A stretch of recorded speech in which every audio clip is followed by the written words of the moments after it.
December 9న సచివాలయ ఆవరణలో తెలంగాణ తల్లి విగ్రహాన్ని సీఎం రేవంత్ రెడ్డి ఆవిష్కరించనున్నారు. డిసెంబర్ 9 వరకు ప్రజాపాలన విజయోత్సవాలపై చేపట్టే కార్యక్రమాలపై సీఎం రేవంత్ సమీక్ష నిర్వహించారు. ప్రజాపాలన విజయోత్సవాలలో భాగంగా వరంగల్, కరీంనగర్, మహబూబ్ నగర్ జిల్లాల్లో ఏర్పాటు చేసే బహిరంగ సభలో సీఎం పాల్గొనున్నారు.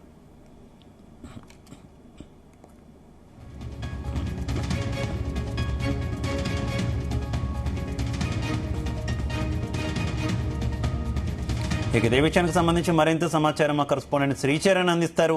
శ్రీచరణ్. శివ, ప్రజాపాలన విజయోత్సవాలపై అధికారులతో ముఖ్యమంత్రి రేవంత్ రెడ్డి సమీక్ష నిర్వహించారు. కాసేపటి క్రిందటే సమీక్ష కూడా ముగిసింది. డిసెంబర్ 9 వరకు ప్రజాపాలన విజయోత్సవాలపై చేపట్టే కార్యక్రమాలను సీఎం కు అధికారులు వివరించారు. ఏడాదిలో ప్రభుత్వం చేపట్టిన సంక్షేమ అభివృద్ధి కార్యక్రమాలను విస్తృతంగా ప్రజల్లోకి తీసుకెళ్లాలని ముఖ్యమంత్రి రేవంత్ రెడ్డి అధికారులకు సూచించారు.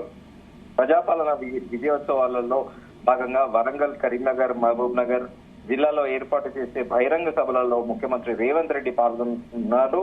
అట్ ది సేమ్ టైం మహిళల సాధికారత, రైతుల సంక్షేమం, యూత్ ఎంపవర్మెంట్ కి సంబంధించి ప్రజల్లో విస్తృతంగా తీసుకెళ్లేందుకు కార్యక్రమాలు ప్రభుత్వం చేపట్టాలని కూడా సమీక్ష సమావేశంలో నిర్ణయం తీసుకున్నారు. ఈ నెల 19వ తేదీన వరంగల్ వేదికగా 22 జిల్లాలలో ఇందిరా మహిళా శక్తి భవనాలకు శంకుస్థాపన ముఖ్యమంత్రి రేవంత్ రెడ్డి చేయనున్నారు. అలాగే డిసెంబర్ 7, 8, 9 తేదీలో హైదరాబాద్ ట్యాంక్ బండ్, అలాగే సెక్రటరియట్, నెక్లెస్ రోడ్ పరిసరాల్లో విజయోత్సవ వేడుకలు నిర్వహించాలని కూడా ప్రభుత్వం నిర్ణయం తీసుకుంది.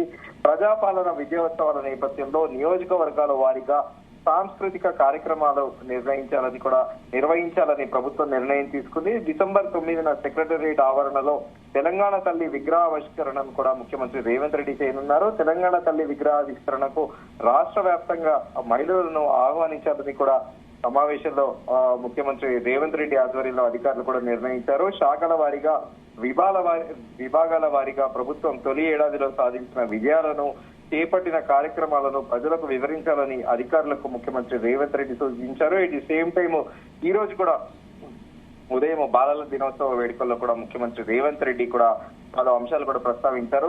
తెలంగాణ ప్రభుత్వం మొదటి ఏడాది ఉత్సవాలను ఇక్కడ బాలల దినోత్సవంతో ప్రారంభించుకోవడం కూడా సంతోషంగా ఉంది అని కూడా ముఖ్యమంత్రి రేవంత్ రెడ్డి తెలిపారు. At the same time education revolution తీసుకొచ్చి అందరికీ విద్యను అందుబాటులో తెచ్చిన ఘనత జవహర్లాల్ నెహ్రూది అంటూ కూడా ఆయన సంబోధించారు. ఎట్ ది సేమ్ టైం ఉచిత నిర్బంధ విద్య ద్వారా పేదలకు విద్యను అందించేందుకు సోనియా గాంధీ, మన్మోహన్ సింగ్ ఎంతో కృషి చేశారంటూ కూడా ప్రస్తావించారు.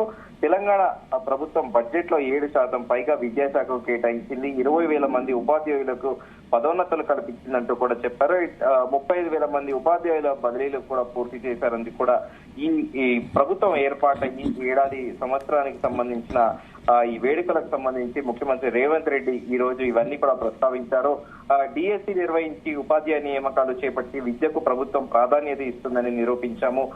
రాష్ట్రంలో ప్రభుత్వ పాఠశాలలకు ఉచిత విద్య అందించాలని నిర్ణయం తీసుకున్నామంటూ కూడా ముఖ్యమంత్రి రేవంత్ రెడ్డి ప్రస్తావించారు.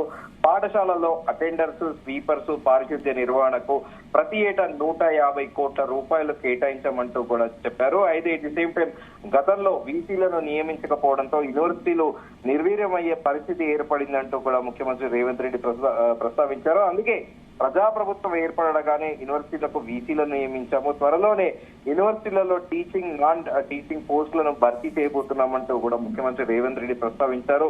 విద్యార్థుల సమస్యల పరిష్కారం కోసం దేశంలోనే మొట్టమొదటిసారి విద్యా కమిషన్ ను నియమించుకున్నాము. 26,854 ప్రభుత్వ పాఠశాలలో 26 లక్షల మంది విద్యార్థులు చదువుకుంటున్నారు అంటూ కూడా ప్రస్తావించారు. ఇదంతా కూడా సంవత్సర కాలంలో ప్రజాపాలనలో సాధించిన విజయాలంటూ కూడా పేర్కొన్నారు. అట్ ది సేమ్ టైం 11,000 పైచిలుకున్న ప్రైవేట్ పాఠశాలలో 36 లక్షల మంది విద్యార్థులు చదువుతున్నారు. ప్రభుత్వ పాఠశాలల ప్రతిష్టను పునరుద్ధరించాల్సిన బాధ్యత మనందరిపై ఉంది అంటూ కూడా ఆయన ప్రస్తావించారు. ప్రభుత్వ పాఠశాలలో అన్ని మౌలిక వసతులు ఏర్పాటు చేసేందుకు ప్రభుత్వం సిద్ధంగా ఉంది. ప్రజాప్రతినిధులు ప్రభుత్వ పాఠశాలలకు వెళ్ళండి, విద్యార్థుల సమస్యలు తెలుసుకోండి అంటూ కూడా ఎమ్మెల్యేలు, మంత్రులు, అట్ ది సేమ్ టైం అందరినీ ప్రజాప్రతినిధుల్ని ఉద్దేశించి కూడా ముఖ్యమంత్రి రేవంత్ రెడ్డి వ్యాఖ్యానించారు. వారంలో 2 రోజులు ప్రభుత్వ పాఠశాలను పర్యవేక్షించాలని ఇప్పటికే కలెక్టర్స్ ను ఆదేశించాము. హాస్టల్లో కలుషిత ఆహారం సరఫరా చేసే వాటిని కఠినంగా శిక్షిస్తామంటూ కూడా ఆయన పేర్కొన్నారు.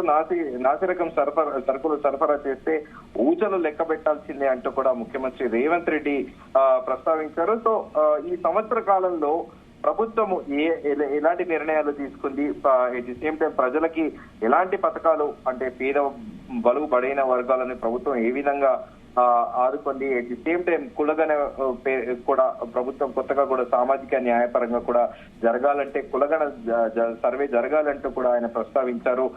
ఎట్ ది సేమ్ టైం ఇది ఏ ఒక్క సంక్షేమ పథకాన్ని తొలగించడానికి కాదు అంటూ కూడా ఆయన ప్రస్తావించారు. ఓవరాల్ గా ఈ సంవత్సర కాలంలో ప్రజాపాలన విజయోత్సవాల పైన కూడా ఈ ప్రజాపాలన చేపట్టే కార్యక్రమాల పైన కూడా ఈ రోజు ముఖ్యమంత్రి రేవంత్ రెడ్డికి అధికారులు వివరించారు. అయితే శ్రీచరణ్, జిల్లాల్లో ఈ ప్రజాపాలన విజయోత్సవాల్లో ఎవరెవరు స్థానికంగా పాల్గొనున్నారు, మంత్రులు ఏ జిల్లాలో పాల్గొన్నారు అన్న దానికి సంబంధించి ఏమైనా ఇప్పటికే ఖరారు చేసినటువంటి పరిస్థితి ఉందా? అలాగే విపక్ష ఎమ్మెల్యేలు గెలిచిన చోట్ల ఎవరు ఈ ప్రజాపాలన విజయోత్సవాల్లో పాల్గొనున్నారు?